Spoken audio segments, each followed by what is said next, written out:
माँ जो बच्चों के लिए देवी का रूप होती है, जो बच्चों के लिए कुछ भी कर सकती है, उनकी खुशी के लिए अपनी खुशियाँ त्याग देती है। माँ के लिए जितनी तारीफ़ की जाए उतनी कम है।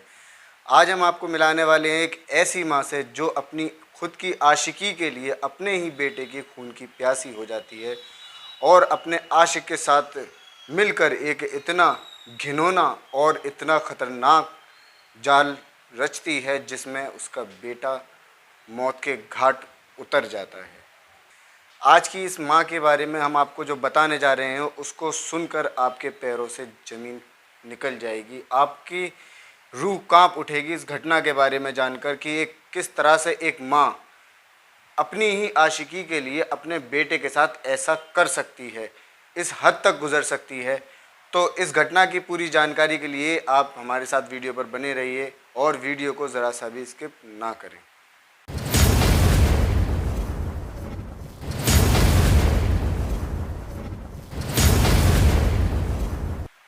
पटना ज़िले के फतुहा नामक गांव में एक भिंडी के खेत के अंदर सरकटी लाश का देखा जाना पूरे गांव के लिए एक हैरत अंगेज़ बात थी।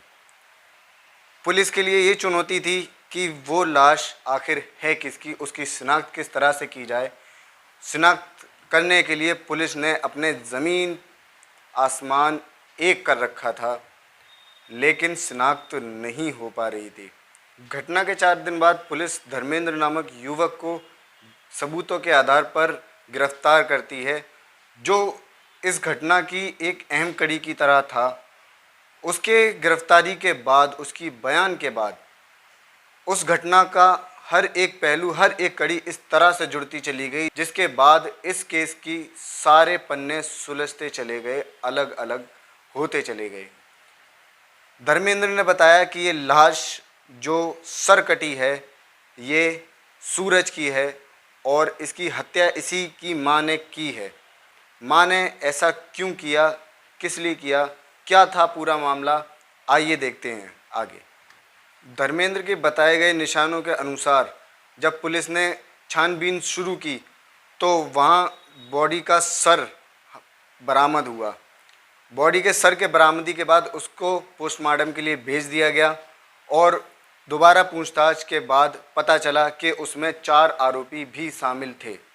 उन चारों आरोपियों को गिरफ्तार किया तो उसमें 3 युवक और 1 महिला मौजूद थी।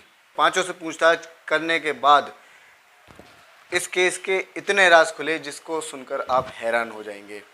जब बंद कमरे के पीछे छिपे राजों से पर्दाफाश हुआ तो सामने आया कि सूरज की कत्ल की प्लानिंग करने वाला कोई और नहीं बल्कि उसकी सगी माँ जूली देवी है। जूली देवी ने ही मिलकर धर्मेंद्र के साथ अपने आशिकी में लीन होकर सूरज की मौत की कहानी लिखी। धर्मेंद्र, जो कि सूरज की माँ जूली के यहाँ किराएदार बनकर आया था और देखते ही देखते कुछ दिनों में वह उसके दिल का मालिक बन बैठा। दोनों की सांसें एक दूसरे के लिए चलने लगी, दोनों के दिल एक दूसरे के लिए धड़कने लगे।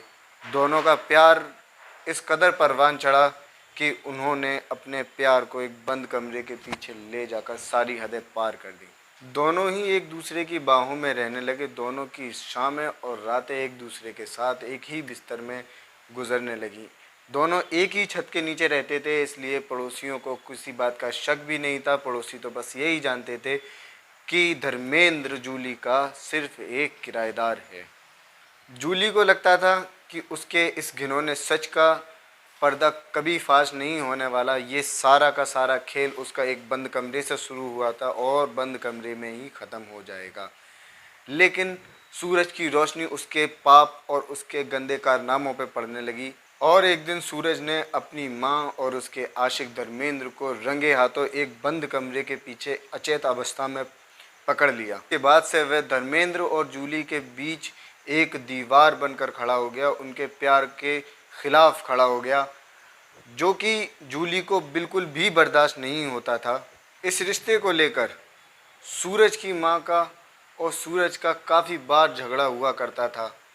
सूरज को ये रिश्ता बिल्कुल भी मंजूर नहीं था, लेकिन उसकी आशिक मिजाज माँ कहाँ मानने वाली थी अपनी इन हरकतों से। इतना सब होने के बाद भी जूली अपने अवैध संबंध और अपने गंदे कामों से बाज नहीं आ रही थी। उसकी हरकतें दिन ब दिन बढ़ती जा रही थीं। वो अपने पति और बेटे की आंखों में धूल झोंक कर धर्मेंद्र से संबंध बनाए रखती है। और इतना ही नहीं, संबंध बनाने के साथ साथ वह सूरज को भी समझाना शुरू करती है कि वो इस रिश्ते को कबूल कर ले। लेकिन सूरज झुकने वालों में से कहाँ था। वो अपनी बगावत पर अड़ा रहा। फिर एक दिन उसने धर्मेंद्र और अपनी माँ को एक बंद कमरे में रंगे हाथ पकड़ लिया और उस दिन धर्मेंद्र और सूरज में काफ़ी बहसबाजी होती है, काफ़ी झगड़ा भी होता है और बात हाथापाई तक आ जाती है। हाथापाई के बाद वो सभी मोहल्ले वालों के सामने खड़े होकर धर्मेंद्र सूरज को जान से मारने की धमकी देता है। इसी बात का फ़ायदा उठाते हुए सूरज की मां धर्मेंद्र के साथ मिलकर सूरज की मौत की कहानी रचना शुरू कर देती है और इस काम में धर्मेंद्र उसकी पूरी मदद करता है कि कैसे सूरज को मौत के घाट उतारा जाए।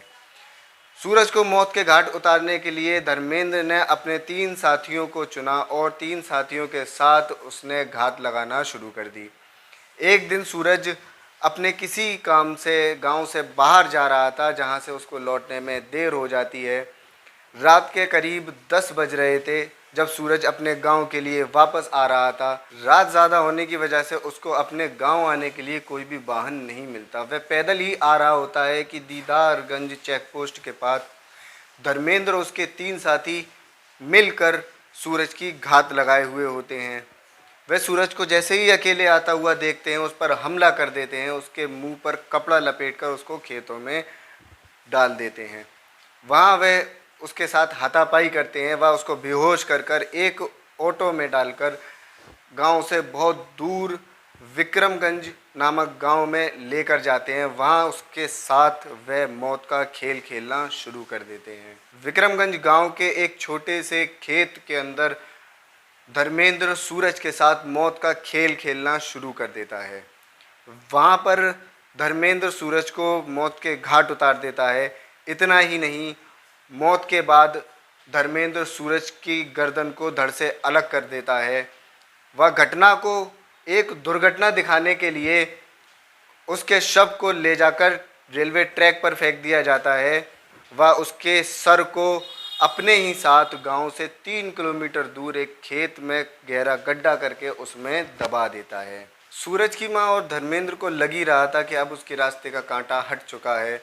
उन्होंने अपनी सारी परेशानियां ख़त्म कर दी हैं। उनका जीवन अब पूरी ज़िंदगी ऐसे ही चलने वाला है। वह एक साथ ही रहेंगे। लेकिन ये खुशियां कुछ ज़्यादा लंबे टाइम के लिए नहीं चल सकी, क्योंकि पुलिस के हाथ सबूत लग जाते हैं। वो धर्मेंद्र को गिरफ्तार कर लेते हैं, जिसके बाद एक पर एक कड़ी जुड़ती चली जाती है और पूरा केस खुलकर सामने आ जाता है। पुलिस ने आरोपियों को गिरफ्तार कर लिया है और जिस ऑटो में उसको लेकर जाया गया था वो ऑटो भी अब पुलिस की गिरफ्त में है। 5 आरोपियों को जेल भेज दिया गया है। लेकिन इस घटना की सनसनी अब तक पूरे गांव में फैली हुई है कि किस तरह से एक माँ ने अपनी ही आशिकी के लिए अपने ही बच्चे का, अपने बेटे का कत्ल कर दिया, जो कि उसे अपनी जान से भी ज़्यादा प्यारा था।